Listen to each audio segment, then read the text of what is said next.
મિત્રો હવે આપણે નવો ટોપિક લઈએ છીએ, બરાબર છે. એ ટોપિકનું નામ છે મૂડી માળખાને અસર કરતા પરિબળો. બરાબર, કયો ટોપિકની વાત કરીએ છીએ? મૂડી માળખાને અસર કરતા પરિબળો. આપણે કયા કયા પરિબળો અસર કરે, બરાબર, એની વાત કરીએ. મિત્રો તમને નવાઈ લાગશે, આ પ્રશ્ન છે ઘણી વખત 3 માર્કમાં, 5 માર્કમાં, 2 માર્કમાં પૂછાઈ જાય. મૂડી માળખાને અસર કરતા પરિબળો જણાવો. તો કે જ્યારે મૂડી માળખું હોય ને મિત્રો, તો મૂડી માળખાને અસર કરતા મુખ્ય કેટલા પરિબળો છે? તો કે મુખ્ય 2 પરિબળો છે મિત્રો. કયા કયા? એક આંતરિક પરિબળ અને બીજું છે બાહ્ય પરિબળો. બરાબર છે. આપણે બે અલગ અલગ પરિબળોનો અલગ અલગ રીતે અભ્યાસ કરીશું. પહેલાં આપણે આંતરિક પરિબળોની વાત કરીશું અને પછી આપણે બાહ્ય પરિબળોની વાત કરીશું. બરાબર છે. એ પ્રકારે આપણે વાત કરીશું. તો ચલો પહેલાં આપણે આંતરિક પરિબળોની વાત કરી લઈએ. તો આંતરિક પરિબળો કયા કયા અસર કરે છે?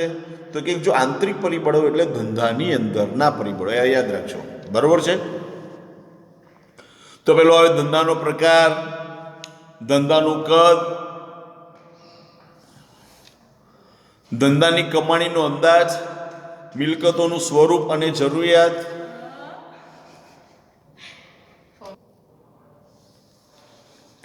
ફરી વાત કરીએ. ચલો, ધંધાનો પ્રકાર, ધંધાનું કદ, ધંધાની કમાણીનો અંદાજ, મિલકતોનું સ્વરૂપ અને જરૂરિયાત, સંચાલકોનું વલણ, નાણાકીય જરૂરિયાત, મૂડીની જરૂરિયાતનો સમય. બરાબર છે.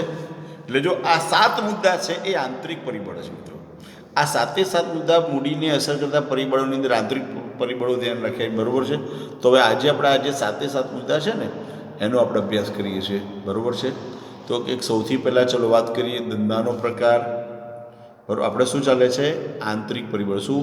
તો કે મૂડી માળખાને અસર કરતા પરિબળોની અંદર આપણે આ ટોપિક લઈએ છીએ આંતરિક પરિબળો, ઇન્ટરનલ ફેક્ટર્સ. એમાં પહેલું છે ધંધાના પ્રકારો. બરાબર, ધંધાનો પ્રકાર. મિત્રો ધંધાનો પ્રકાર છે ને એ અસર કરે. કેવી રીતે? તો કે જો ઉત્પાદન હોય ને, ઉત્પાદન કરતાં વિશાળ ઔદ્યોગિક એકમમાં કાયમી મૂડીની જરૂરિયાત કેવી વધારે હોય. આપણે કાયમી મૂડીની જરૂરિયાત કેવી? તો કે જ્યાં ઔદ્યોગિક એકમ હોય ત્યાં કાયમી મૂડીની જરૂરિયાતનું પ્રમાણ કેવું? વધારે હોય. જ્યારે વેપારી એકમ હોય ત્યાં કાયમી મૂડીનું પ્રમાણ કેવું હોય? ઓછું હોય. અને સેવાકીય એકમ હોય ને ત્યાં કાયમી મૂડીનું પ્રમાણ એકદમ ઓછા પ્રમાણે હોય. બરાબર છે. એના એકમને આધારે હોય. એટલે અહીંયા આગળ પ્રકાર થયો ને, એટલે કે જો ઉત્પાદન કરતું એકમ હોય, પછી વેપારી એકમ હોય કે સેવાકીય એકમ હોય, આ 3 એકમની અંદર મૂડીની જરૂરિયાત અલગ અલગ રહેશે. બરાબર, એટલે કાયમી મૂડીની જરૂરિયાત કેવી હોય છે? અલગ અલગ હોય છે મિત્રો. ક્લિયર? સમજ પડી? પછી વાત કરીએ છીએ ધંધાનું કદ. હા, ધંધાનું કદ પણ બહુ મહત્વની વસ્તુ છે. જો આપણે કોઈ પણ ધંધાકીય એકમ હોય, વિશાળ પાયા ઉપર હોય, તો એને કાયમી મૂડીનું કેવું? વધારે પ્રમાણમાં મૂડીની જરૂરિયાત રહે છે. એટલે જો મોટા કદના એકમોમાં વિશાળ પાયા પર હોવાથી મોટા પ્રમાણમાં કાયમી મૂડીની જરૂર રહે છે. બરાબર. અને નાના કદના ઔદ્યોગિક એકમ હોય તો ઓછી કાયમી મૂડીની જરૂર પડે. બરાબર. અને વેપારી એકમ હોય તો એ પ્રમાણે વેપારી એકમમાં પ્રમાણમાં કાયમી મૂડીની જરૂરિયાત ઓછી રહે છે. એટલે મોટા એકમો, પછી નાના એકમો અને પછી કાયમી એકદમ નાના એકમો. ઓકે, ક્લિયર મિત્રો? સમજ પડી? હા, એકદમ સરળ ટોપિક છે, એકદમ સારો ટોપિક છે. સાચી વાત છે. પછી વાત કરીએ ધંધાની કમાણીનો અંદાજ. ધંધાની કમાણીનો અંદાજ. તો પહેલા છે ધંધાની કમાણી કેવી? સ્થિર અથવા અસ્થિર હોઈ શકે છે. તો કે કંપનીની ભવિષ્યની અંદાજિત કમાણી સ્થિર અથવા તો સારા પ્રમાણમાં થાય તો ઓછીની મૂડી પ્રાપ્ત કરી શકીએ છીએ. બરાબર. એટલે એ ઓછીની મૂડી આપણે પ્રાપ્ત કરવી હોય તો ઓછીની મૂડીને આધારે પણ આપણે ધંધા આપણે શરૂ કરી શકીએ. પણ હા, તો આપણી કમાણી સારી હોય એ હોવું જરૂરી છે. કમાણીનો દર સારો હોવો જરૂરી છે. આપણે કમાણીનો દર 10% હોય ને 12% પ્રમાણે ઓછીની મૂડી લઈ જઈએ તો અસર થાય ને મિત્રો. એટલે એ બાબત પણ અહીંયા આગળ જોવામાં આવે છે, એ પણ ભાગ ભજવે છે, બરાબર છે. પછી છે મિલકતોનું સ્વરૂપ અને જરૂરિયાત. જો મિત્રો આપણે અલગ અલગ સ્વરૂપની મિલકતો હોય છે એની વાત કરીએ તો કે મોટા પાયા પર કાયમી મિલકતોને ધંધાની જરૂરિયાત વધુ હોય ત્યારે મૂડી માળખામાં ઇક્વિટી શેરનું પ્રમાણ વધુ હોય છે. એટલે જ્યારે કાયમી મિલકત વધારે પ્રમાણમાં જોઈતી હોય ને ત્યારે ઇક્વિટી શેર દ્વારા મૂડી મેળવવી વધારે અનુકૂળ છે. અને કાયમી મૂડી મિલકતોમાં રોકાણ હોવાને કારણે મિલકતો ખરીદવી, ભાડે રાખવી કે ભાડે પટ્ટી રાખવી તે પણ બાબત વિચારવામાં આવે છે. આપણે કોઈ પણ ધંધો કરીએ તો આપણે ભાઈ મિલકત છે ભાડે રાખવી કે પોતાની રાખવી, ભાડે રાખવી કે પોતાની રાખવી એ બાબત પણ ધ્યાનમાં રાખવામાં આવે છે, બરાબર. એ બાબત પણ એટલી જરૂરી છે, એ ન હોય તો ન ચાલી શકે. એના પછી વાત કરીએ છીએ સંચાલકોનું વલણ.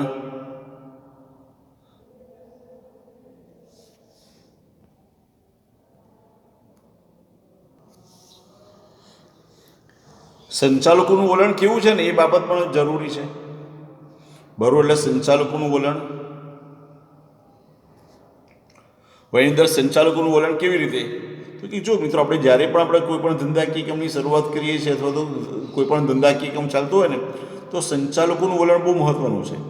તો કે કંપની જો કંપનીના સંચાલકો કંપની પર તેનો સંચાલકીય અંકુશ જાળવી રાખવા માગતા હોય તો વધુ પ્રમાણમાં ઇક્વિટી શેર બહાર ન પાડતા પ્રેફરન્સ શેર કે ડિબેન્ચર બહાર પાડવામાં આવે. આપણું વલણ કેવું છે બહુ મહત્વનું છે. ભાઈ આપણે કોઈ બીજો વ્યક્તિ ત્યાં આવે એ પણ સંચાલનમાં ભાગ લે તો આપણે અલગ વસ્તુ છે, પણ આપણે વિચાર ના ભાઈ સંચાલનમાં આપણા સિવાય કોઈ ભાગ લેવો ન હોવો જોઈએ.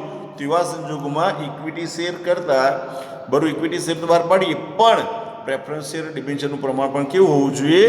વધારે હોવું જોઈએ. આ બાબત પણ ભાગ એટલો જ મહત્વનું છે મિત્રો, બરોબર ને?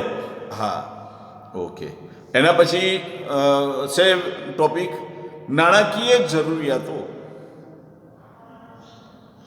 બરોબર, નાણાકીય જરૂરિયાતો કેવી છે, કેટલા પ્રમાણમાં છે એની વાત કરીએ છીએ. તો કે નાણાકીય જરૂરિયાતો તો કે જો ઓછા પ્રમાણમાં મૂડીની જરૂર હોય ને મિત્રો, તો ઓછા પ્રમાણમાં મૂડીની જરૂર હોય તો ઇક્વિટી શેર બહાર પાડીને મૂડી એકઠી કરી શકાય છે. ઓછી મૂડીની જરૂર હોય તો આપણે એકલા ઇક્વિટી શેર બહાર પાડો ચાલે. વધારે મૂડીની જરૂર નથી એટલે ચલો એકલા ઇક્વિટી શેર બહાર પાડી મૂડી એકઠી કરી શકાય છે. પણ વધારે પ્રમાણમાં મૂડીની જરૂર હોય તો સાહેબ વધારે પ્રમાણમાં મૂડીની જરૂર હોય તો અલગ અલગ પ્રકારની જામીનગીરી બહાર પાડવી પડે મિત્રો, બરોબર. અલગ અલગ પ્રકારની જામીનગીરી બહાર પાડવી પડે ને, અને આ પ્રકારનું એ રીતે અલગ મૂડી માળખાની વ્યવસ્થા કરવી જોઈએ. એ પ્રકારનું મૂડી માળખું તૈયાર કરવું જોઈએ મિત્રો. એની અંદર લાંબા ગાળાની યોજના બનાવવી જોઈએ, ટૂંકા ગાળાની યોજના બનાવવી જોઈએ કે ભાઈ મૂડીની જરૂરિયાત લાંબા ગાળા માટે વધારે છે કે ટૂંકા ગાળા માટે વધારે છે. તો જો લાંબા ગાળાના હેતુ હોય તો એની યોજના હોય, ભાવિ વિકાસની શક્યતાઓ કેટલા પ્રમાણમાં છે બરોબર વગેરે માટે ભવિષ્યમાં કેટલી નાણાંની જરૂરિયાત રહેશે એ બધું ધ્યાનમાં રાખવું પડે મિત્રો. હવે જો અહીંયા આગળ બહુ બાબત સમજાવું કે જ્યારે આપણે મૂડી માળખા એટલે નાણાકીય જરૂરિયાત નક્કી કરીએ છીએ ને ત્યારે નાણાકીય જરૂરિયાતની અંદર એક બાબત બહુ મહત્વ ધરાવે છે કે નાણાકીય જરૂરિયાત ટૂંકા ગાળાની છે કે લાંબા ગાળાની છે. તો કે જો લાંબા ગાળાની જરૂરિયાત હોય તો તેવા સંજોગોમાં ઇક્વિટી શેર બહાર પાડી અને મૂડી મેળવવામાં આવે તો એ લાંબા ગાળાની જરૂરિયાત આપણે સરળતાથી પૂરી કરી શકીએ. પણ ટૂંકા ગાળાની જરૂરિયાત હોય તો એ પ્રકારની યોજના બનાવવી જોઈએ કે ભાઈ આપણે 2 વર્ષ માટે કે 3 વર્ષ માટે જ મૂડીની જરૂર છે, વધારે મૂડીની જરૂર નથી. તો એ પ્રકારે આખી વ્યવસ્થા ગોઠવવી પડે મિત્રો. એ બાબત બહુ મહત્વની છે. એટલે અહીંયા આગળ નાણાકીય જરૂરિયાત બહુ મહત્વનો ભાગ ભજવે છે. પછી મૂડીની જરૂરિયાતનો સમય પણ નક્કી કરવો પડે મિત્રો. એટલે એનો આ ટોપિક છે મૂડીની જરૂરિયાતનો સમય. બે આપણે જે મૂડી છે કેટલા જરૂરિયાત માટે કેટલા સમય માટે જોઈશે, બરોબર છે, એ બાબત બહુ મહત્વનું છે. કેમ મહત્વની છે? તો જો એના માટેની વાત કરીએ કે જો હવે ઇક્વિટી શેર હોય ને એટલે લાંબા ગાળાની હોય એટલે કાયમી મિલકતોમાં રોકાયેલી હોય. ટૂંકા ગાળાની મૂડી છે ને એ ચાલુ મિલકતોમાં રોકાયેલી હોય. તો કાયમી મિલકતો માટે લાંબા ગાળાની મૂડીની જરૂર પડે. અને લાંબા ગાળાની મૂડી એટલે ઇક્વિટી શેર બહાર પાડીને મેળવવામાં આવે. મિત્રો ખ્યાલ આવે? ઇક્વિટી શેર દ્વારા એ મૂડી મેળવવામાં આવે એટલે લાંબા ગાળાની મૂડી થઈ ગઈ. ત્યાં પછી ડિબેન્ચર ન ચાલે, ત્યાં પ્રેફરન્સ શેર ન ચાલે. એટલે એવું કહેવાય કે જ્યાં લાંબા ગાળાની મૂડીની જરૂરિયાત છે, જ્યાં કાયમી મિલકતોનું પ્રમાણ વધારે છે, તેવા સંજોગોમાં ઇક્વિટી શેર બહાર પાડવાનું પસંદ કરવામાં આવે. બરોબર છે? એટલે જો મૂડીની જરૂરિયાત કાયમ માટે હોય, કાયમી મિલકતોમાં રોકાયેલી હોય, તો તે સંજોગોમાં ઇક્વિટી શેર બહાર પાડવાનું વધારે પસંદ કરવામાં આવે. બીજી બાજુ માનો કે મૂડીની જરૂરિયાત ટૂંકા ગાળાની હોય, તો કે ટૂંકા ગાળા માટે મૂડીની જરૂરિયાત હોય તો ડિબેન્ચર કે પ્રેફરન્સ શેર દ્વારા મૂડી મેળવવામાં આવે છે. આપણે ડિબેન્ચર દ્વારા મૂડી મેળવીએ તો બી ચાલે, પ્રેફરન્સ શેર દ્વારા મૂડી મેળવીએ તો બી ચાલે. કેમ? એ ટૂંકા ગાળાની જેવી આપણી મૂડીની જરૂરિયાત મિત્રો પૂરી થઈ જાય ને, માનો કે આપણી ટૂંકા ગાળાની મૂડીની જરૂરિયાત પૂરી થઈ ગઈ છે, તો પછી શું થાય ખ્યાલ છે? એ મૂડી આપણે પરત કરી શકીએ. એટલે ડિબેન્ચર દ્વારા જે મૂડી લાવ્યા હોય ને એ પરત કરી શકીએ તો આપણે વ્યાજમાંથી મુક્તિ મળી શકે. પ્રેફરન્સ શેર દ્વારા મૂડી લાવ્યા હોય ને તો આપણે આપીએ તો આપણે એને ડિવિડન્ડ ચૂકવવામાંથી આપણે મુક્તિ મળી શકે. એટલે આ બધી બાબતો બહુ મહત્વનો ભાગ ભજવે છે. એટલે આ જ્યારે પણ આપણે મૂડીની જરૂરિયાત નક્કી કરીએ છીએ ત્યારે આ બધી બાબતો ધ્યાનમાં રાખવી પડે. એટલે મૂડી માળખાને અસર કરતા પરિબળોની અંદર બે, એક આંતરિક અને બે બાહ્ય. બરોબર છે? તો એવી રીતે મિત્રો આપણે આંતરિક પરિબળો આપણે અહીંયા આગળ પૂરા કર્યા. આખો એનો એક ભાગ છે, આખો ટોપિક આપણે એને 7 મુદ્દાનો આખો અભ્યાસ કર્યો. બરાબર? આંતરિક અને બાહ્ય, એની અંદર આપણે આંતરિક ના ટોપિક બધા જ પૂરા કર્યા. તો આપણે આ ટોપિકમાં આપણે આટલું જ રાખીએ છીએ.